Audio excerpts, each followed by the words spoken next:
This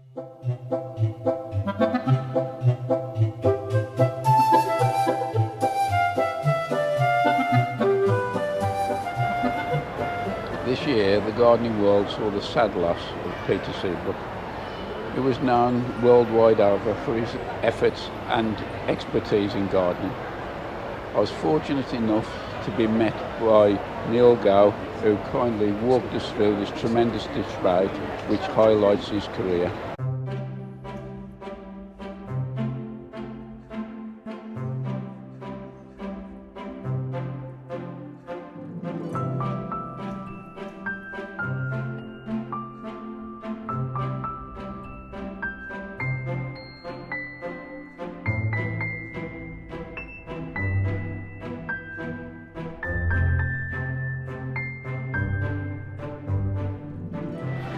I'm fortunate to grab a few words with Neil Gow, who had the pleasure of working many times on the shows with Peter Seabrook.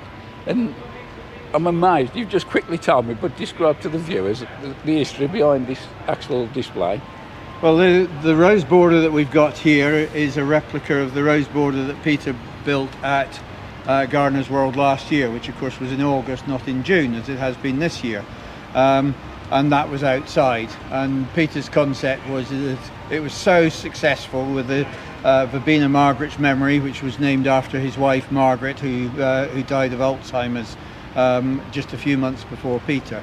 So he wanted to repeat that at this show, but it was going to be 4 times as big as last year's one. So we shrunk it a little bit because we're chickens really. So that's the rose border. It's the precious series of roses, which are absolutely fabulous. As you can see, the flower, the cleanliness of the foliage on them, absolutely superb they are. With the verbena, as I say, Margaret's memory around the edge. Well, what's this in the middle we got here? And then this little bit in the middle here, Peter had this phrase of so much to learn, so little time, so much to do. He'd always got something to do. He'd always got something that wasn't quite finished. 86 years young he was, and he used to leave me absolutely standing. I'm ashamed to say I'm 20 years younger than Peter was, but he could run circles around me. So this was just a little tribute to Peter, our little tribute to Peter. So in here, the sunflowers from Sunflower Street and all his years on the Sun newspaper.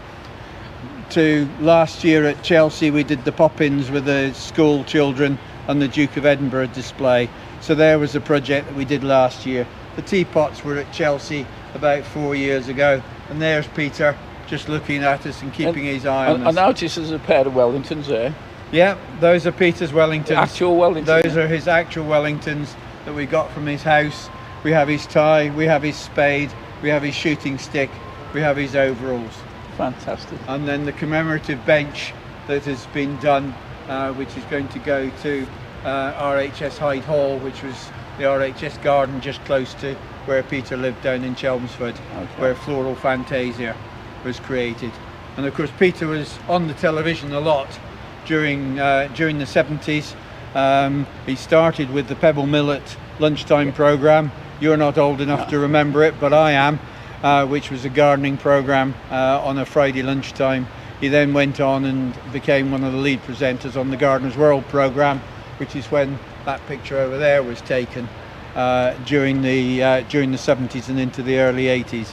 And with it being 100 years of the BBC this year, that was again part of Peter's concept, was 100 years of the BBC, 93 of those they've been covering gardening, and 60 of those Peter was involved with the BBC. Amazing. So a long time there. Then this was the concept that Peter used to or conceived when they were doing the Pebble Mill programme. He had this thing called Dig This, and that was showing what you could grow for a family of 4 on a plot that was 10 foot by 12 foot. So that was the concept behind this. But when Peter came to Pershore High School, where I do a bit of volunteering work with some students there, Peter came there about 4 years ago and he saw the students tending their plots, and he said, "Neil, we've got to get one of these student plots to a show. How are we going to do it?" So we hatched this plan to do it. This was the year it was going to happen, as a sort of a crossover between the youth of today that were gardening, these 14, 15, 16-year-old students that I have, and then the the dig this thing that Peter used to do. So that was the allotment. So we're not trying to show National Veg Society quality veg here. Yep. This is stuff that has been grown by to eat. 14, 15-year-old kids. Yeah, fantastic. And they've done ever so well. We've had the students up here today, we've got them here again with us tomorrow. So it's absolutely brilliant that we can get young people interested in gardening and growing. And then we come around to this side of the display here, and there's two elements to this one really. Is the Pelargonium wall, which again was part of Peter's concept that he wanted to bring here.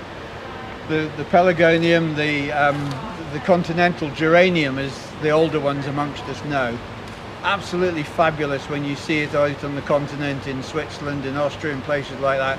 You see these balconies, great cascades of colour. It works well there because the climate is drier, it's warmer in the summer, and they don't stand our cooler, wetter summers. So there's been quite a lot of genetic breeding has gone on these pelargoniums, and this really fascinated Peter. So he wanted to do this pelargonium wall, showing the advantages of these new varieties. What Peter hadn't planned was all the pictures of himself in amongst there. I noticed there's a lot of royalty involved in this. Well, Peter was a great favourite with the royalty, with the royals. In fact, we were absolutely blown away at Chelsea this year because we only did a small 3-metre square tribute to Peter there with his pergola. Everything in that garden had been to Chelsea before on one of Peter's displays. The paving, the pergola, the plants, everything. We dug a lot of the plants out of his garden. The Queen came because she loved Peter. Peter loved her. So she came. She's not done as many public engagements this year as she would like to do, but she came to Chelsea. When she came to Chelsea, she wanted to come and see the Peter Seabrook tribute garden, which was absolutely fantastic. And you possibly saw on, we were on news at 10, the Queen with the posy of sweet peas. Yeah. Oh, right. The Peter Seabrook sweet pea. Yeah. Here it is here. Absolute brand new variety. It was launched at Chelsea the first time it was seen by the public. We had a posy of it ready just in case the Queen came by. And she did, and she took them, and we have a lovely picture of her smelling the sweet peas. They have a really good scent. Seed of those is going to be available this autumn for the first time. Okay, well. First time ever. So we've got the Pelargonium wall, and we hijacked it a little bit. Peter was a founding trustee of what was called the David Colegrave Foundation, which is a charity that supports students in horticulture. And Peter, as I say, was a founding trustee of that 30 years ago. So we hijacked that. Peter was still a trustee. 30 years, he'd never missed a single meeting. I'm a trustee of the foundation too. And when we heard that Peter had died, we thought, well, how are we going to keep the foundation going? Jeff Colegrave, the son of David Colegrave, is still about. We spoke to Alison and Roger Seabrook, Peter's son and daughter, and said, what can we do? Can we rename the foundation the Colegrave Seabrook Foundation? Because David Colegrave and Peter Seabrook were great buddies, so that Peter's name would live on. So we hijacked the Pelargonium wall to launch the Colegrave Seabrook Foundation, which we've done at Gardener's World Live today. So we hijacked that. Peter's other great love was new plants. He always incorporated loads and loads and loads of new plants into his garden. We used to hate it when we were building gardens because we had this fabulous design. We were just about finished and we'd hear Peter come up behind us and say, have you just got room for this?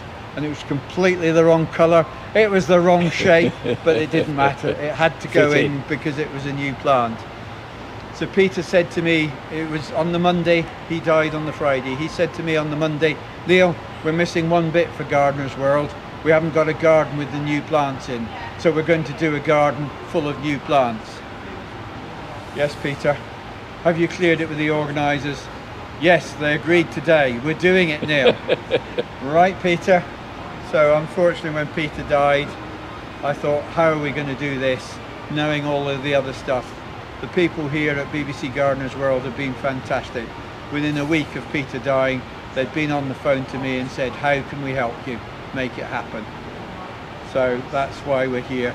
But we scaled back the garden and we did this instead in pots, because one of the very last projects that Peter was working on was this Floral Fantasia down at RHS Hyde Hall in Essex, near his home. It had been his project during COVID, during the lockdowns, while he was grieving the death of his wife Margaret.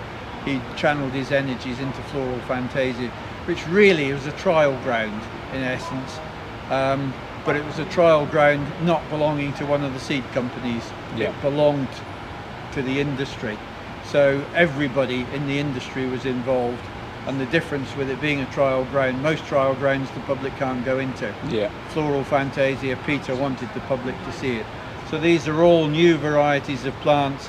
Some of them, Pink Celebrations here, didn't have a name until Friday. Oh, right. It's that new a plant. Electric Dreams here was one. Peter saw that June last year at the breeders and said, that is the best dianthus I have ever seen. You've got to bring that to market.